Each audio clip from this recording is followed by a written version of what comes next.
The restaurant had gone completely silent. Crystal glasses froze mid-air, forks stopped clinking, and the low hum of conversation evaporated into a thick, uneasy silence. All eyes turned toward table 7, where a trembling black waitress stood, her uniform stained with soup, her eyes red with humiliation. "Please," she whispered, her voice breaking as she tried to steady her shaking hands. "Please don't kick me. I'm already hurt." The man in the tailored navy suit, one of the city's most feared investors, smirked cruelly. "Then maybe you should learn to serve properly," he said coldly, brushing invisible dust from his sleeve. Gasps rippled through the room. The waitress, Maya, bit her lip hard, fighting tears. Her knees buckled slightly, but she didn't fall. She refused to give him the satisfaction. At the far corner of the restaurant, a silver-haired man quietly placed down his wine glass. Everyone knew him, Ethan Cole, billionaire CEO of coal industries, known for his calm composure and cold logic. But tonight, something inside him cracked. His eyes locked onto Maya, her pain, her trembling dignity, her desperate attempt to hold herself together. And in that moment, Ethan wasn't a billionaire anymore. He was just a man who saw injustice burning right in front of him. He stood up. And when he spoke, his voice thundered across the silent room. "Who do you think you're talking to like that?" The night began like any other for Maya Brooks, a 27-year-old waitress with tired eyes and a determined heart. The sapphire room gleamed under chandeliers that looked like frozen rain, its marble floors polished to perfection, its tables wrapped in linen as white as snow. Maya had worked there for 3 years, long enough to memorize the menu, the regulars' preferences, and the exact number of steps it took from the kitchen to table 7. But no matter how skilled she became, no matter how polite or careful, she always felt invisible, just another uniform in a world that didn't see her. Tonight was different. It was the restaurant's biggest night of the year, a private dinner for some of the wealthiest and most powerful men in the city. CEOs, bankers, senators, the kind of people who made decisions that changed the lives of those like Maya without ever knowing their names. The pressure was suffocating. The manager had reminded the staff twice, "No mistakes tonight. Not one. These are VIPs." Maya's apron was spotless when she clocked in, her hair neatly tied back, and her shoes freshly polished. But inside, she was exhausted. She had worked a double shift yesterday, barely slept 4 hours, and her mind buzzed with worries she couldn't silence. Rent was due in 3 days. Her mother's medicine bill was overdue. Her younger brother Malik, a sophomore in college, had just texted asking for help with his books. Maya smiled through it all because that's what she'd learned to do, smile through struggle. "Table 7 needs their bisque," called the head chef from behind the counter. The smell of lobster broth filled the air, rich and buttery. Maya balanced the tray carefully for steaming bowls arranged in perfect alignment. Her hands shook slightly, not from the weight, but from the tension in her chest. As she approached the table, she kept her eyes steady, posture straight. The guests laughed over their expensive wine, their voices full of easy arrogance. At the head of the table sat Richard Hale, a venture capitalist whose name appeared often in business magazines, sharp suit, slick hair, diamond cufflinks. He didn't look at Maya when she arrived. To him, she was just part of the background. "Good evening, gentlemen," Maya said softly, her voice carrying the kind of calmness she practiced daily. "Your lobster bisque." Richard flicked his wrist toward his empty bowl without making eye contact. "Took you long enough," he muttered. "I apologize, sir," she replied quickly. "The kitchen had a delay, but I made sure yours was served first." She leaned forward, carefully placing the first bowl down. Then she shifted slightly, adjusting her hold on the tray to reach the second guest. But as she turned, Richard moved his arm suddenly, reaching for his phone beside the glass. Maya's elbow brushed against his, and in that half-second, everything unraveled. The tray tilted. The bowl slid. Hot soup splashed across the pristine white tablecloth and onto Richard's expensive suit jacket. The clatter of shattering porcelain rang across the restaurant like a gunshot. Every conversation stopped. "Oh my God, sir, I'm so sorry." Maya gasped, setting the tray down and reaching for napkins. "It was an accident, I swear." Richard jumped up, his chair screeching against the floor. The color of fury burned across his face. "Are you blind?" he barked, shaking the sleeve of his navy blazer, now stained golden with soup. "Do you have any idea how much this costs?" Maya froze, trembling, her hands clutching useless napkins. "Please, sir, I didn't mean to." "Didn't mean to?" he snapped. "You people never do.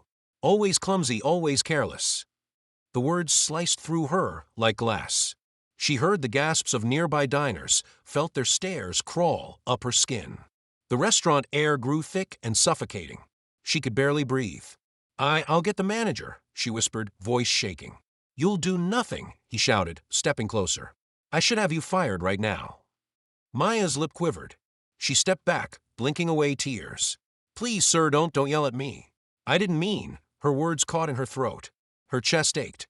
It wasn't just the embarrassment, it was everything. The bills, the exhaustion, the endless effort to stay kind in a world that never gave kindness back. And then, softly, almost like a whisper to herself, she said the words that silenced the entire room. "Please don't kick me. I'm already hurt." The restaurant froze. Forks paused midair. Even the music from the piano stopped. Richard blinked, confused, then scoffed. "Maybe you should find another job if you can't handle this one." That's when Ethan Cole moved. He had been sitting a few tables away, quietly observing. Silver hair, calm eyes, wearing the kind of confidence that couldn't be bought. The billionaire CEO of Cole Industries, a man known for power and precision, slowly rose from his seat, placing his wine glass gently on the table. His voice was low but filled with steel. "Richard Hale," he said, "you've crossed the line." Richard turned, surprised. "And you think you can lecture me, Cole? She's just a waitress." Ethan's gaze darkened. "No, she's a human being." Gasps rippled through the room again. Maya looked up, shocked, tears still glistening on her cheeks. Nobody had ever defended her before, not here, not anywhere. The manager rushed over, sweating.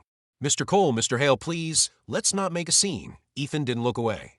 "She did nothing wrong," he said firmly. "And if anyone tries to punish her for this, I'll make sure this restaurant doesn't last another week." The silence that followed was deafening.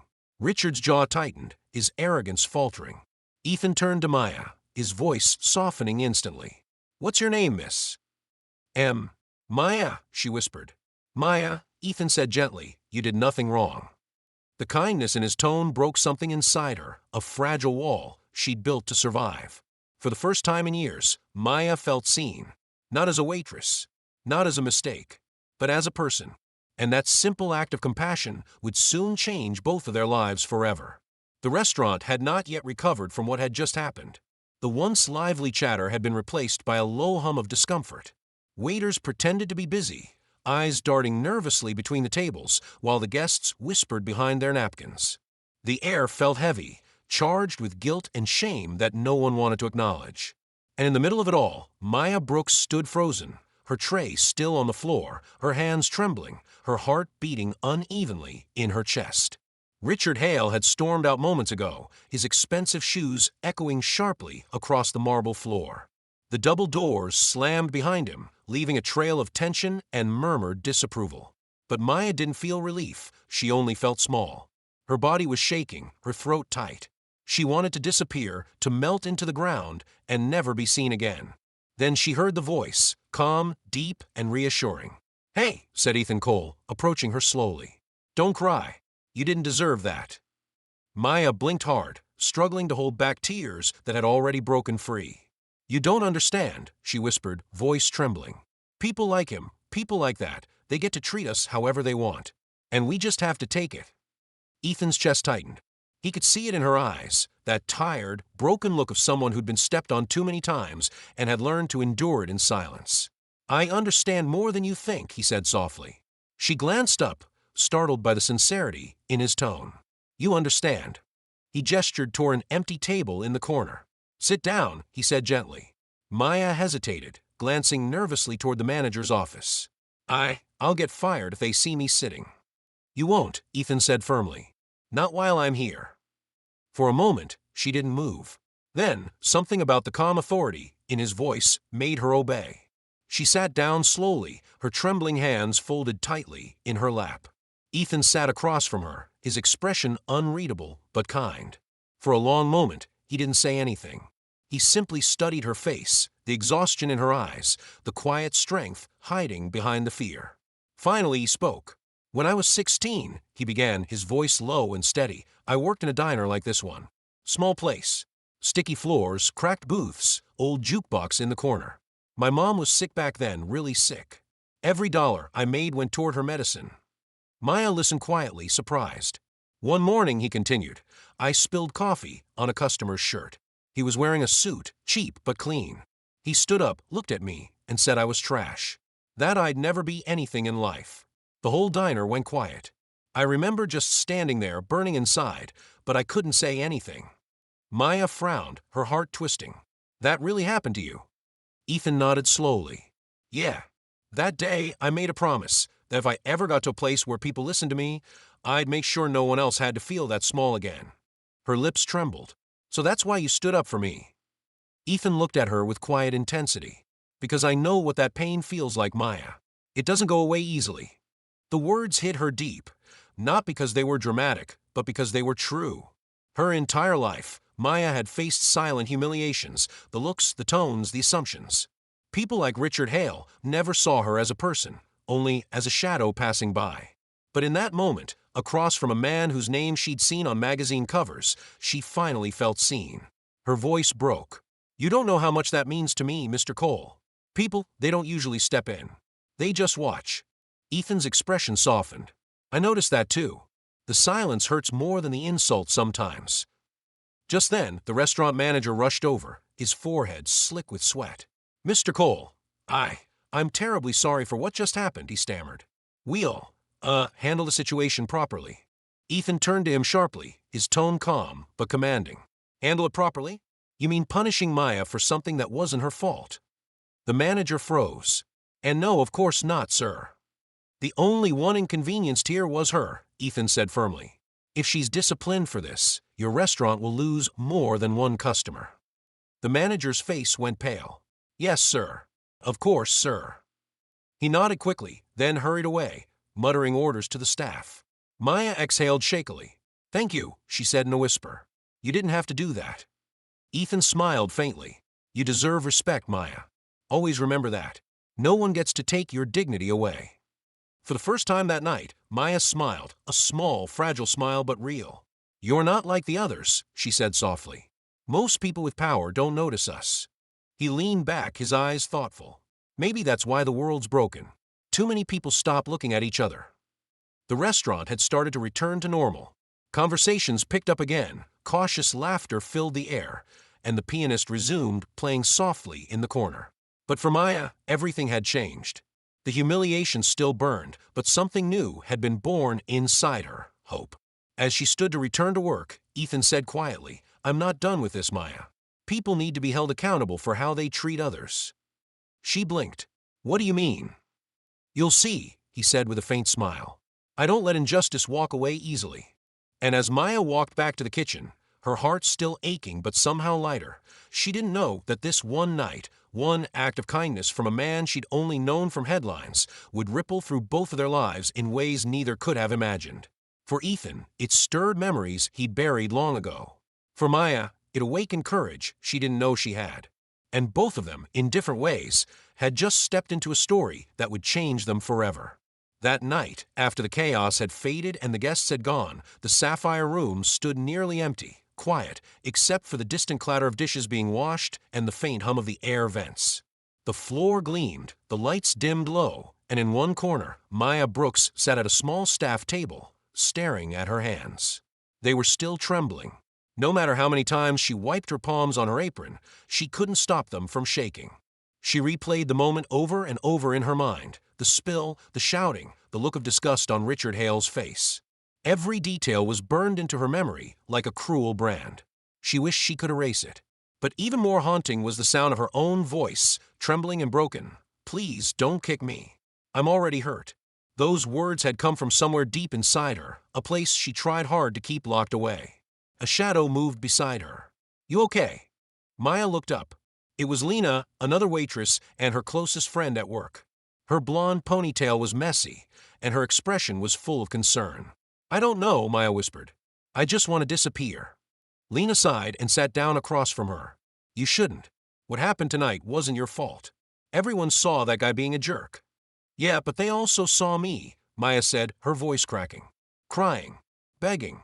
Looking weak. I hate that. You weren't weak, Lena said firmly. You were human. Maya looked at her friend, trying to believe that. But it was hard.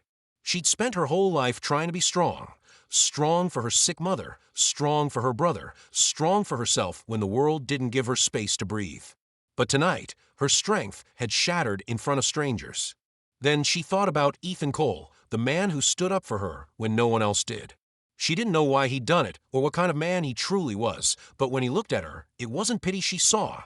It was recognition. Like he'd known that pain too. "Maya," Lena said suddenly, "you should have seen Richard's face when Ethan Cole told him off. I've never seen a billionaire look scared before." Despite herself, Maya smiled faintly. "You think I'll get fired?" Lena shook her head. "After what Mr. Cole said. Are you kidding? If anything, they're going to treat you like royalty for a week." Just then, the kitchen door swung open and the manager, Mr. Peterson, walked out. His expression was tight, but his tone was gentler than usual. "Maya," he said, clearing his throat, "Mr. Cole left a message for you." Maya's heart skipped. "For me?" He nodded. "He said to give you this." He handed her a folded note, sealed with a silver clip. Her hands shook slightly as she opened it. Inside, written in neat handwriting, were just a few words. "You didn't deserve what happened tonight. If you're ever ready to talk, here's my card." Ethan Cole below the message was his business card, sleek, black, embossed with the golden C of coal industries. Maya stared at it, her thoughts spinning. Lena leaned in, wide-eyed. "Girl, you got a billionaire's card. That's like getting an invitation to another world." Maya shook her head, tucking it carefully into her pocket. "No, I'm not calling him. He was just being nice." "Nice?" Lena laughed. "That man runs half the city. He doesn't do nice. He does power." But Maya wasn't thinking about his power or wealth. She was thinking about the warmth in his eyes, the steady way he spoke when everyone else froze. She didn't know what he wanted from her, but something about him felt genuine.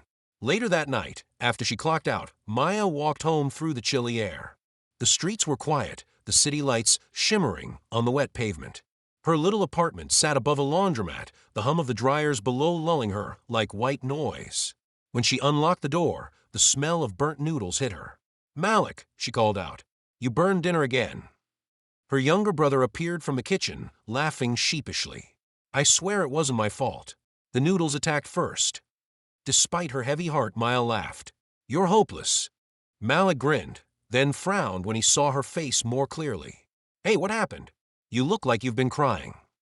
Maya hesitated. "Just a rough night at work. Someone yelled at me." His jaw clenched. "Did they touch you?" "No," she said quickly. "It's fine. Someone stepped in." "Someone?" She nodded, pulling the business card from her pocket and showing it to him. Malik's eyes widened. "Ethan Cole? As in the Ethan Cole? The billionaire? Maya, are you serious right now?" "Yeah," she murmured. "He stood up for me. I still don't know why." Malik leaned back, shaking his head. "Maybe he saw something in you. People like him don't waste their time unless they care." Maya frowned. "That's the thing, Malik. People like him, rich people, they don't see us. But tonight he did. I just don't know what to do with that." Her brother placed a hand on her shoulder. "Then maybe just accept it. Not everyone who helps you wants something back." That night, after Malik went to bed, Maya sat on her couch staring at the card under the lamplight.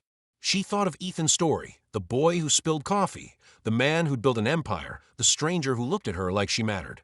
She whispered softly to herself, "Why me?" Across the city, in his penthouse overlooking the skyline, Ethan Cole sat in his study, still thinking about her. The memory of her trembling hands, her quiet courage, and the broken tone of her voice haunted him.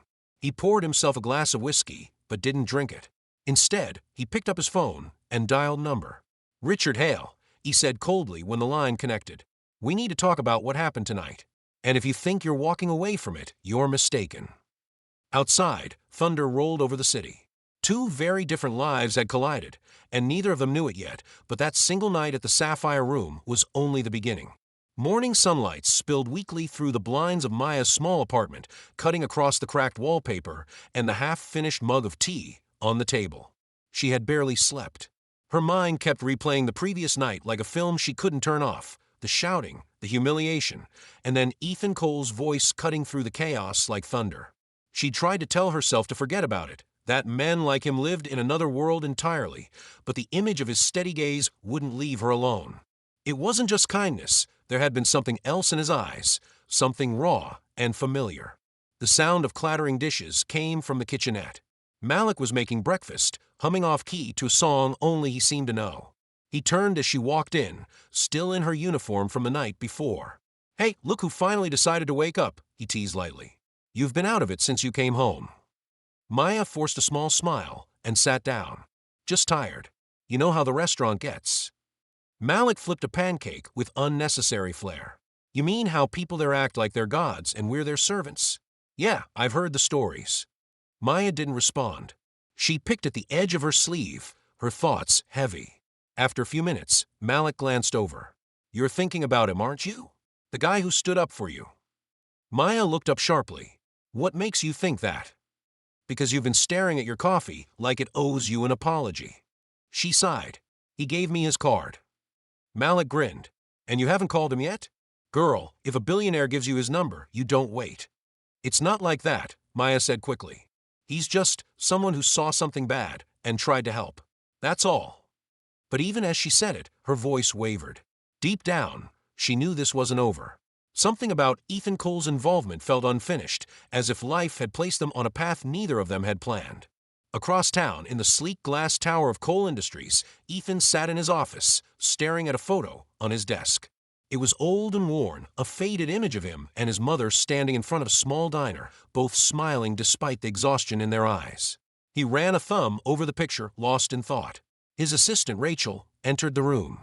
"Sir, your 9 o'clock meeting with the board is ready." Ethan didn't look up.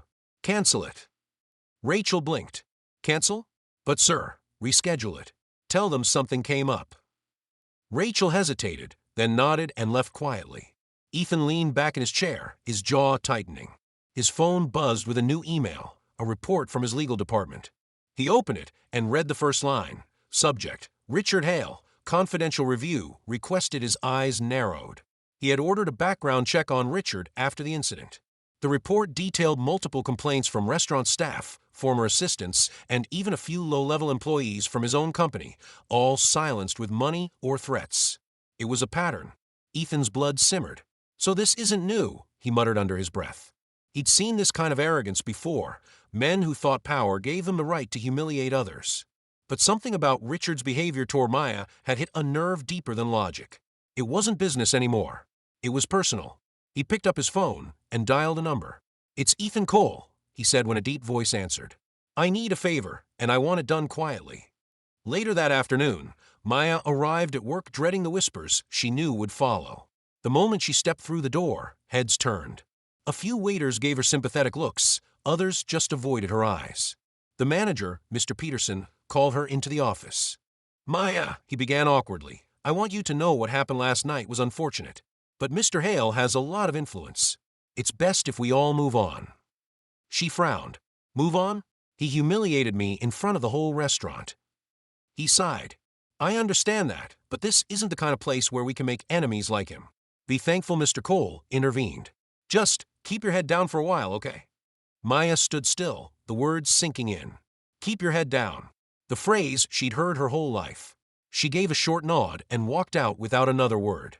When she returned to the dining floor, she froze. Ethan Cole was sitting at his usual corner table, alone. Her heart jumped. He noticed her immediately and smiled faintly. "I hope I'm not getting you in trouble again." Maya's voice was soft. "You came back." "I told you," Ethan said, "I'm not done with this yet."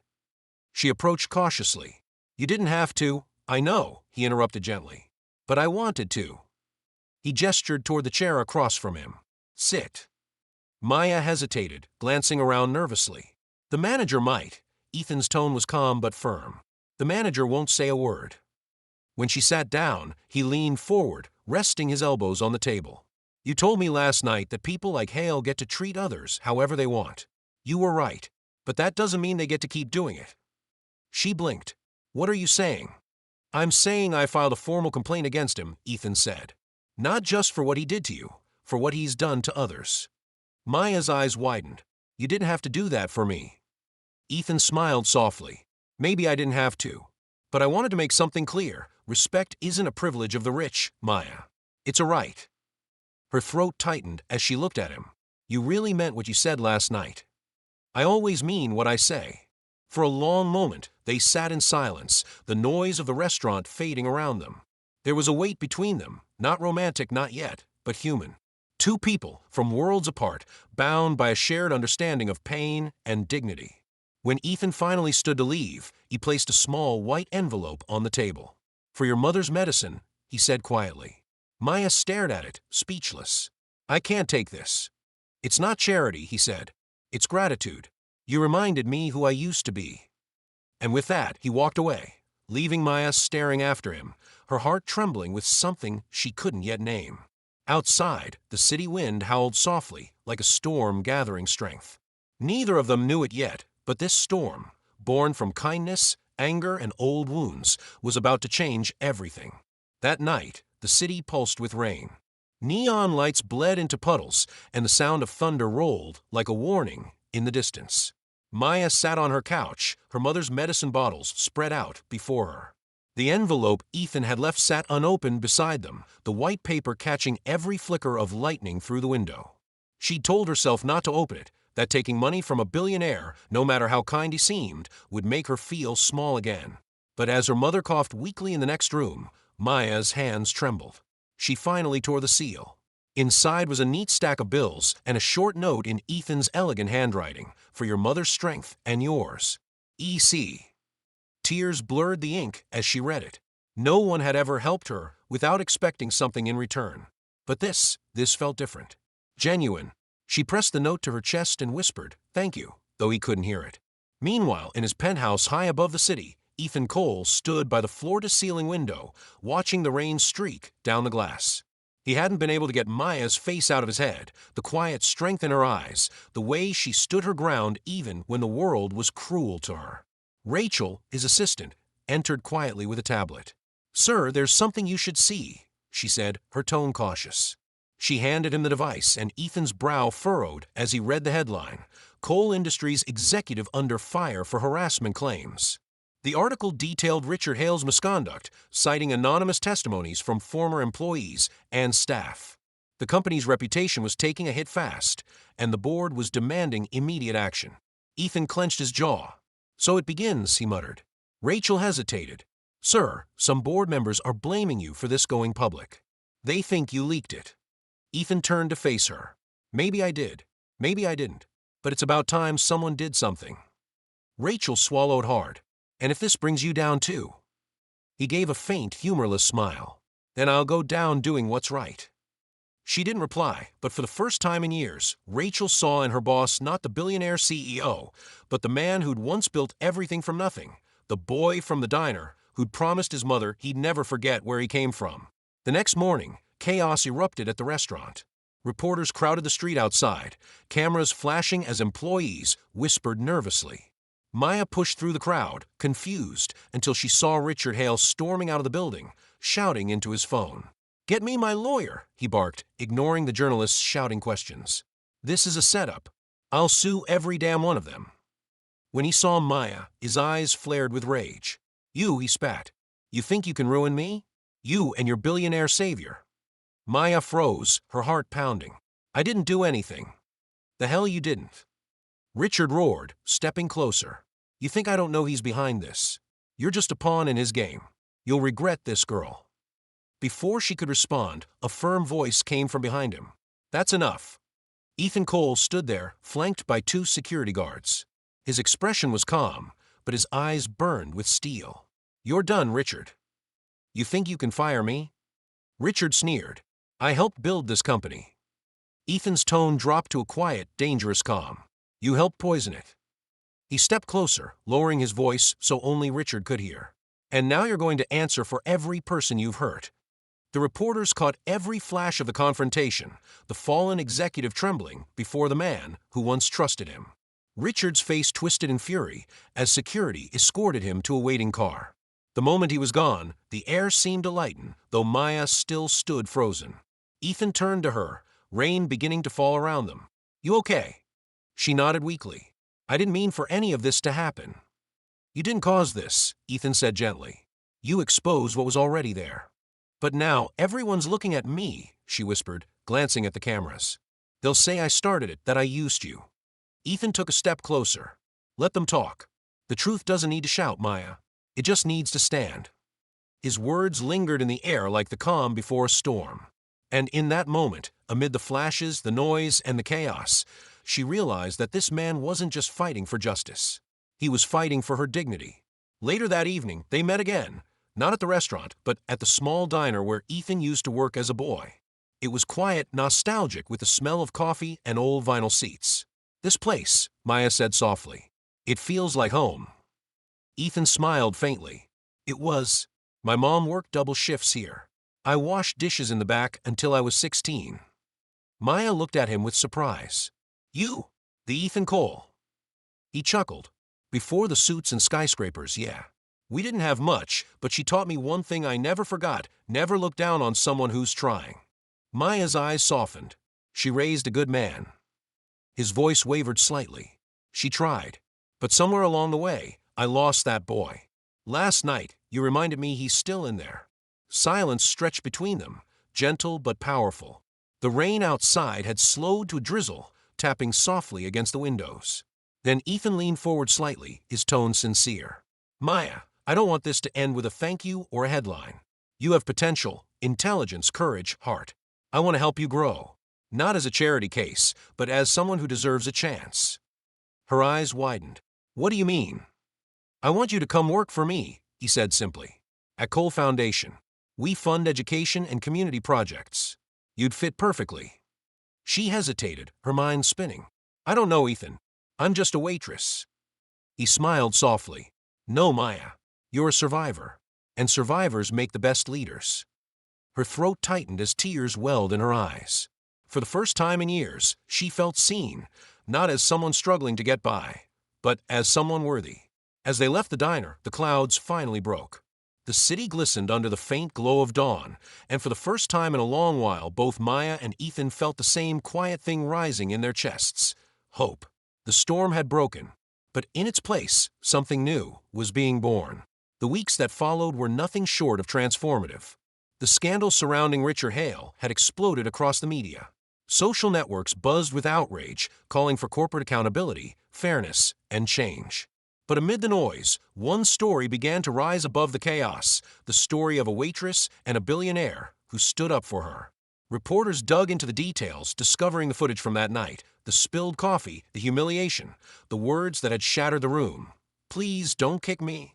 I'm already hurt." And then the moment when Ethan Cole, the stoic CEO known for his cold business tactics, stood up and defended her without hesitation. The internet dubbed it the spill that changed a CEO.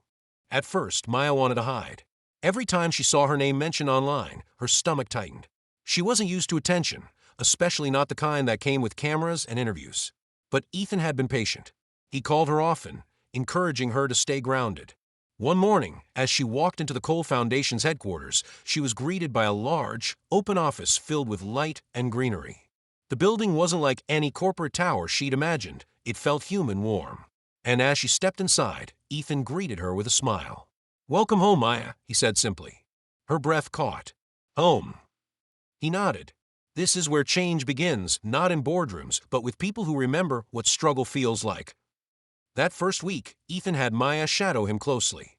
He wanted her to learn the ropes of how the foundation operated, reviewing community programs, visiting schools, and organizing charity events. It was overwhelming but exhilarating. Every day, she learned something new. Every day, she began to believe in herself a little more. One afternoon, while they were reviewing applications for scholarships, Maya asked softly, "Why me, Ethan? You could have chosen anyone, someone with a degree, with experience." He leaned back, studying her face. "Because you understand pain, Maya. And when someone understands pain, they also understand people. That's something no degree can teach." Her heart swelled at his words. "You really believe I can make a difference?" He smiled. "You already did." A month later, the Cole Foundation held its annual charity gala, the biggest event of the year. Politicians, celebrities, and investors all gathered under chandeliers that glittered like captured stars. Ethan had given Maya a special role that evening, to give a short speech about what the foundation meant to her. When he first told her, she had nearly refused. "Ethan, I can't. I've never spoken in front of people before, not like that." He had placed a reassuring hand on her shoulder. "You don't have to impress anyone. Just speak your truth." That's what people remember. Now, standing backstage in a soft blue gown Ethan's assistant had insisted she wear, Maya's hands trembled. The room beyond buzzed with hundreds of powerful people waiting for her to step forward. Her heart pounded. You can do this, Maya. You faced worse than this. When Ethan introduced her to the crowd, his voice carried with pride. Tonight, I want you all to meet someone who reminded me what true strength looks like. Please welcome Maya Brooks. Applause filled the room as she stepped up to the microphone. Her knees nearly buckled, but when she caught Ethan's eyes across the stage, calm, steady, encouraging, she found her voice. Good evening, she began softly. A few months ago, I was a waitress in a restaurant where people like me weren't really seen. I worked hard, but most days, I felt invisible. Then one night, something happened that changed my life. The crowd listened intently. Cameras flashed, but Maya didn't flinch. She continued, her voice growing steadier. I made a mistake. I spilled coffee on a man who thought his suit was worth more than my dignity. And when he humiliated me in front of everyone, I wanted to disappear. But someone I'd never met, stood up for me. He didn't care about my title, my background, or my skin. He just saw a person who deserved respect. She glanced at Ethan, who nodded faintly. That night, I realized something important. Kindness has power. The kind that changes people. The kind that starts movements. And the man who showed me that kindness didn't just change my life. He gave me a chance to help others who are still waiting to be seen. Her voice cracked slightly, and tears welled in her eyes. So if there's anyone out there who feels small, forgotten, or invisible, I want you to know this. You are enough. And one day, someone will see you the way you deserve to be seen. The room erupted into applause. Some people were crying, others were smiling, but all were moved. Ethan stood silently at the side of the stage, eyes glistening with pride. When she stepped down, he met her halfway, his voice low. You did beautifully, Maya. She smiled through her tears. You gave me the courage. He shook his head. No, you always had it. I just reminded you it was there. Weeks later, Maya and Ethan stood together at a community center opening in one of the city's poorest neighborhoods. The plaque on the wall read, The Brooks Center for Empowerment, founded in honor of Maya Brooks and every voice that refuses to stay silent. Maya traced her fingers over the words, speechless. You named it after me. Ethan chuckled. You earned it. Tears filled her eyes again, but this time they were tears of joy. You really changed my life, Ethan. He looked at her softly. No, Maya. You changed mine. They stood there for a long moment in silence, watching children run through the courtyard, laughter echoing against the walls. The same city that had once made her feel invisible was now celebrating her. And in that moment, she finally understood what Ethan meant by true power. It wasn't money or fame. It was compassion. Weeks later, Ethan visited the small restaurant where it all began. The staff smiled when he entered, not with fear or awe, but with gratitude. Maya sometimes came by to check on her old coworkers, leaving big tips and even bigger smiles. As he stood in the corner booth, he looked out at the world that had once seemed so divided, and for the first time in years, he felt peace. He could still hear her words from that night. Please, don't kick me. I'm already hurt. Those words had broken him once, but now they reminded him, healing always begins with empathy. And as the sun set beyond the city skyline, both Maya and Ethan walked separate paths, forever changed, forever connected, by one small act of courage that turned pain into purpose and strangers into something far greater, hope reborn. Sunrise.